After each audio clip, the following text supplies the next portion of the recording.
sur internet, on l'a vu à la télé, on l'a vu dans des reportages, même sur 7 à 8. Marco Mouli, c'est tout simple.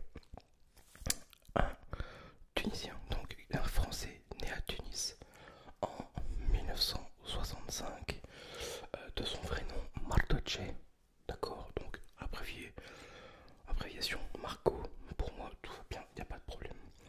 Cet homme s'est fait connaître grâce à la fraude qui a pu plus ou moins établir, pas vraiment seul, sur la taxe du quota de carbone, d'accord.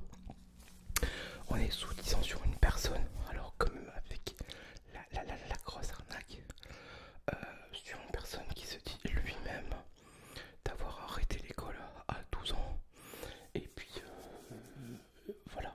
Mais bon, des fois tu te dis, l'arnaque au plus elle est grosse, au plus elle passe, même avec des gens qui se dit lui-même illettré, qui ne savait pas lire.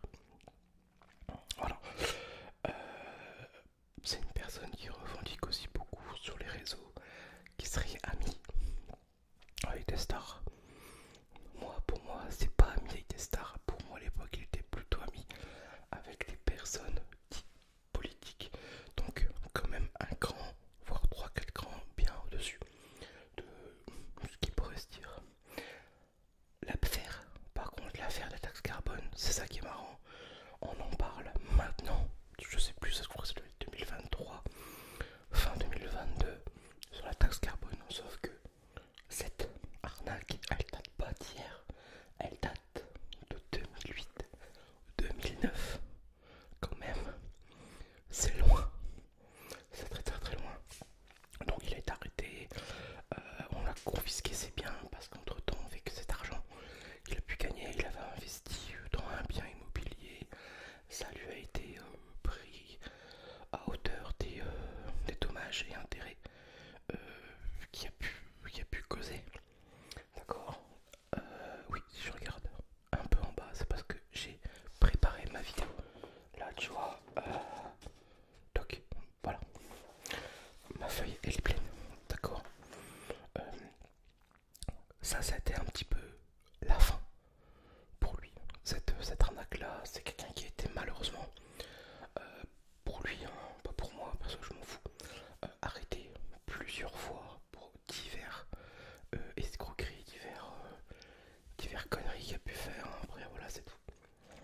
Euh, c'est quelqu'un qui ne travaille jamais vraiment déclaré. D'accord. C'est pas quelqu'un dans sa situation qui a voulu un patron, avoir une vie sédentarisée, employé, comme moi je peux être fonctionnaire avec un chef, un directeur ou alors même quelqu'un du privé avec un responsable, un chef d'équipe et un patron. Non, c'est quelqu'un qui ouvre des affaires, qui ouvre des boîtes. Voilà, ça marche pas, c'est pas grave, au pire on fait soit un redressement judiciaire ou alors soit on fait un redressement, soit on fait une liquidation. Tant pis, voilà, après moi là-dessus, ça je juge pas, chacun fait ce qu'il veut de sa vie. Entre temps il écrit des livres, donc ça c'est la dernière chose que j'ai vraiment pu lire sur lui. Sur internet par contre, quand tu écris des livres, évidemment tu touches des droits d'auteur. Sauf que les droits d'auteur, c'est pas à lui qui se les fait verser, c'est à sa fille. Donc c'est cool, tu veux euh, mettre des enfants à l'abri, chose que normalement plus ou moins chaque père a envie de faire, je crois, même maman, hein, mais bon, c'est souvent plus dans les pensées du papa, mais aussi des mamans, mais c'est différent, voilà, tu vois, c'est complètement différent. Ça peut être matériellement ou aussi bien argent. Il annonce partir en cavale, chose qu'il fait dans son bouquin, chose sûrement aussi qu'il a fait en vrai. Alors pour les petits rageux, j'ai lu le bouquin en entier, j'ai mis 2 jours, d'accord. C'est vrai que là-dedans il se passe énormément de choses, tu te demandes même comment c'est possible que dans le monde encore maintenant on peut traverser des frontières sans rien, sans papier, sans rien, comme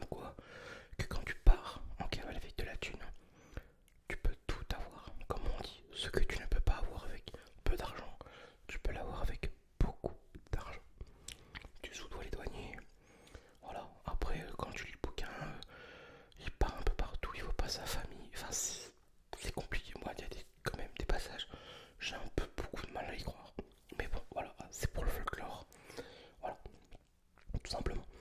C'est quelqu'un aussi que on commence à découvrir sur les plateaux télé.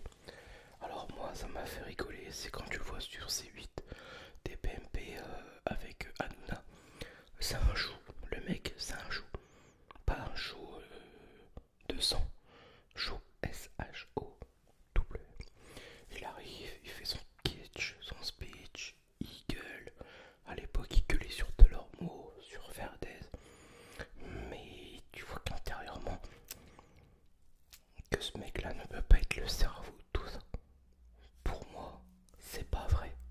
C'est juste pas possible que quand t'as créé cette arnaque, donc c'est quand même quelque chose qui a bien été mis au point.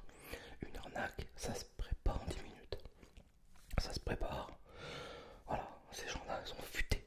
C'est ce qu'il faut se dire. Et comment dire, que je reviens un peu sur ce que tu disais. Comment dire, oui, ça se prépare. Et du coup, il n'était pas tout seul. Il y a quelqu'un là-dedans. Je suis plus sûr du prénom, mais c'est qui? Amram, je crois. Oui, Amram. Je ne sais plus comment ça se dit. Qui, lui aussi, fait partie de l'affaire. Et en fait, pour moi, Marco, pour moi, c'est ni plus moins qu'un prête-nom. C'est quelqu'un, pour moi, qu'on a pris. On lui a donné de la thune. Beaucoup de thunes pour moi. Je le répète encore une fois, c'est mon avis. Pour endosser tous ces rôles, pour endosser la peine de prison, l'amende, etc. Parce que au-dessus de lui, il y a quand même le gouvernement, l'État, et je suis quasi sûr qu'il y a quelque chose là-dedans qui colle pas et qu'on veut pas nous dire. Pour moi, il y a des gens de très haute sphère qui sont de mèche et qui, pour ne pas se faire mouiller, on va dire c'est bon, on a notre pigeon. Voilà. Parce que quand, voilà, c'est ce que je disais tout à l'heure, quand tu crées un truc comme ça, dans ta tête, t'es posé, t'as pas le sang chaud comme lui. Il y a un truc qui va pas. Alors, oui, alors, ce que je me disais. Euh...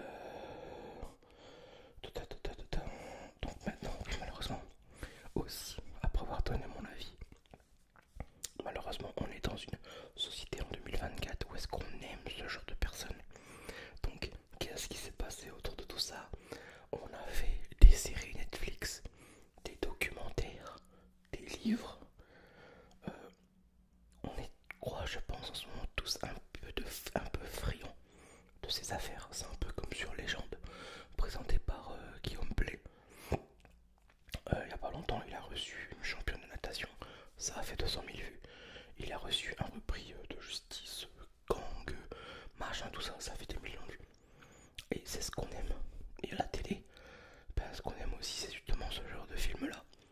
Tu vois, un petit peu comme le début du 36 qui les orfèvres. Tu vois l'attaque blindée, du camion blindé, les gens qui sortent avec le pétard. Enfin, voilà. Et là, on a changé un petit peu de thématique. On est rentré dans l'escroquerie.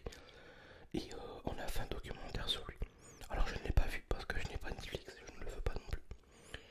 Et par contre j'aimerais bien le voir un peu pour voir ce que ça donne.